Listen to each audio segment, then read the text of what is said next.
We blew up their nuclear potential. It was obliterated. B-2 bomber in, and we blew up their nuclear potential. It was obliterated for those that bomber in, and we blew up their nuclear potential. It was obliterated for those that are not aware, to a point where it would take them weeks to dig down, and we wouldn't let them dig down. We have our eyes on it all the time, but it was a very important thing. So we would have had an Iran with a nuclear weapon, and maybe we wouldn't all be here right. Look at this shit. Man, look at this motherfucker picture. You got a leader sitting at a heavy wooden table, surrounded by children and counsel, signing decree.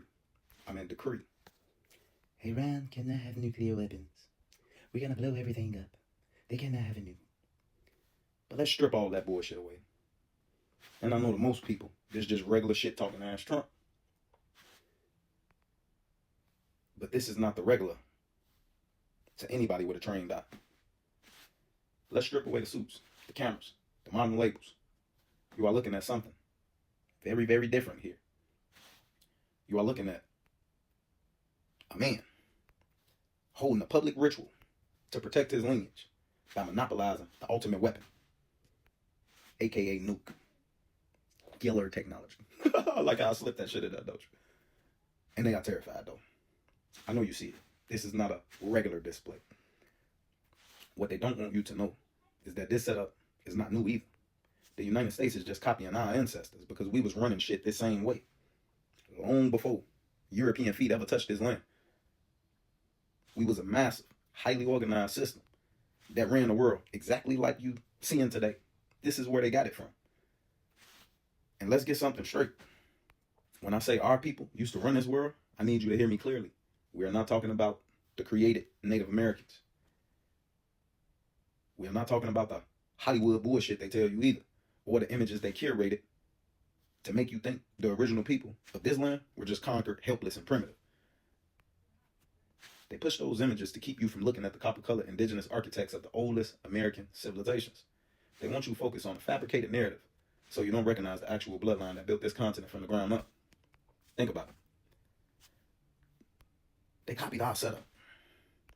Back then, the authority sat at the absolute peak of a massive earth mound, literally looking down on the population to show his divine authority. We are told he was the great son. Today, we call him the president, sitting at the resolute desk in the Oval Office. Come on, man. I know y'all can put two and two together. Same shit. Using the high ground of the White House to project that same exact global authority. Back then, they had the Earth Mound Plaza. It was a massive central physical space designed for public rituals, where the chief would make declarations so the surrounding tribes, villages knew who held the power of life and death.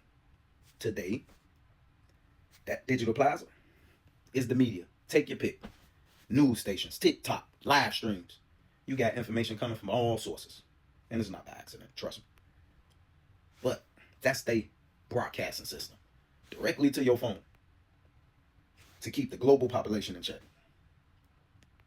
And most importantly, back then, the ruling elite strictly controlled the trade of sacred metals and weapons, making sure no neighboring group could ever get their hands on the materials needed to challenge the authority. Because they knew we were doing it for just causes. They are doing it just cause they don't want their ass back into the same position they was before when we had power.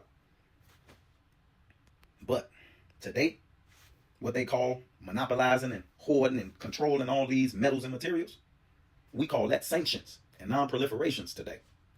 It's the exact same thing we did then, but we just had better intentions then. But they just making sure rival nations can't access the technology, the banking systems, or the weapons to threaten the empire's dominance. Ain't got shit to do with nothing y'all talking about, because if y'all know history, y'all know exactly what I'm talking about. They are running the exact same playbook because those ancient rulers knew what the modern rulers know. To maintain the empire, you must control the weapons, the resources, and you must protect your lineage at all costs. But we have to stop playing. Let's address the biggest secret they've kept hidden in the history books. When people talk about native history, they want you to picture scattered, disconnected, nomadic tribes wandering around occasionally trading. Come on, man, be real. They want you to think there was no order, no structure, no central power. That is a fucking lie, man. Designed to make you think we didn't know how to run a global system. Truth is, There was a central seat of power right here in the Americas that operated exactly like the federal government of today. A supreme authority that ran things all throughout the Americas, all throughout the world. I'm talking about Cahokia, the absolute heart of the ancient empire. Cahokia wasn't just a town. It was a massive, sprawling, highly sophisticated metropolis that sat right near modern-day East St. Louis. It was the Washington, D.C. of the ancient world. Yes, there were sovereign groups all over the continent. But make no mistake, Cahokia was the administrative, economic, and spiritual engine running the entire network. They established what historians call the Pax Cahokiana, a massive continental non-aggressive pact and tributary system. Just like modern states send tax dollars to the federal government in D.C., outlying agricultural villages for hundreds of miles had to send their corn, resources, and materials back to the central hub of Cahokia to feed the capital and fund the empire. They controlled the distribution of prestige goods and sacred copper. If a regional chief wanted legitimacy to do anything, they had to align with the center and carry their symbols. Pretty much. Gang, gang. You got to join. Cut me in or cut it out. That shit ain't happening. If you didn't have a stamp of approval, you had no authority. Think about what's going on today. Tell me I'm lying. They set the administrative laws that govern trade routes from the Great Lakes all the way down to the Gulf of Mexico. It was a highly organized central federal system. They ran the trade, they ran the laws, and they ran the peace. Why you think they didn't come here straight weapons drawn? They came here with the Bible. They came here trying to learn how things work, figure things out. But that story they taught us had nothing to do with what's going on. And Trump is throwing little pictures out there to let y'all know what's here. The United States government copied the exact same blueprint. They saw that whoever controls the Central Plaza, the trade routes, and the supreme weapons controls the destiny of the land. But let's stop using the colonizers' vocabulary. The people who built these empires didn't call themselves Mayans or Mississippians. Those are artificial labels slapped on our ancestors to make them sound like different, disconnected groups. They were the same people. The builders of the South. The Itza migrated north along the Gulf Coast and up the Great River Valley. They brought the sacred corn, the astronomy, and the mound building science with them. They became the Natchez, the Choctaw, and the Muskogee.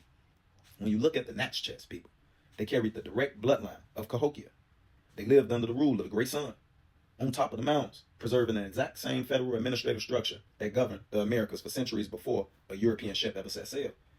We are talking about one continuous sovereign family tree. But here's the difference. We have to look at the raw nature of the two forces at play here. Because to understand why they are holding these rituals, you have to understand who they are and who we are. They are not like us. The entire path is driven by a killing nature. When you look at the history of the European expansion, it wasn't just about trade or migration. It was a systematic, relentless drive of domination and conquest and eradication. Their nature is to look at a thriving ecosystem, a sovereign people, or a sacred mound and ask, how do I conquer this? How do I consume this? How do I kill the identity of the people here so I can claim it as my own? They came to this land, saw the copper-colored indigenous Aztecs of the oldest American civilizations, and committed the ultimate identity theft. They reclassified us. They labeled us Negro, Black, and African to sever our connection to the very soil we built upon. They didn't just want the land. They wanted to kill the memory of who owned it. Their power is built on the mechanics of the hunt, the cage, and the sword. It is a nature that believes survival only comes through the total subjugation of everyone else. But our ancestors, the original builders, the Itza, the Natchez, we operated on a completely different frequency. Our nature was built on cultivation, alignment with the cosmos, and the preservation of life.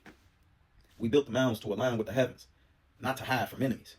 We mapped the stars to understand time, not to plot the destruction of rival lands. Our focus was the continuation of the lineage in harmony with the natural laws. You can't see what they're doing. All they're doing is building on top of everything natural and making a matrix. But because our nature was not driven by the urge to conquer and kill, we were unprepared for a force that knew nothing else. And then you got to mix weapons into the mix because we wasn't using guns. They came with that later, after a whole bunch of other manipulation tactics. We let the false sun into our lands, and they used our hospitality as their weapon. They took our centralized model, stripped the spirit out of it, and turned it into a weapon of global domination. Our ancestors saw this coming. They left us a blueprint in the Popol Vuh, the sacred creation narrative of the Quiche Maya. There's a warning about a powerful monstrous bird named Seven Macaw. Look it up. During the time of darkness, before the true sun and moon were established, Seven Macaw looked at his glittering jewels, his teeth of jade, and his shining eyes, and he puffed up his chest. He declared to the world, I am the sun, I am the moon, I am the light. He was a false sun, He possessed immense wealth and physical power, but his reign was driven entirely by ego, false pride, and the desperate grasp to dominate the narrative. He forced the people of the earth to look to him as the ultimate authority, but the hero twins saw through the illusion. They knew that a world built on false pride, greed, and the monopolization of light could not sustain true human life. They took their blowguns, aimed at his jaw, shattered his false teeth of jade, stripped him of his riches, and brought his corrupt reign to an end so the true sun could finally rise. The ancient calendar and the cosmic time revelations were never about the physical end of the world.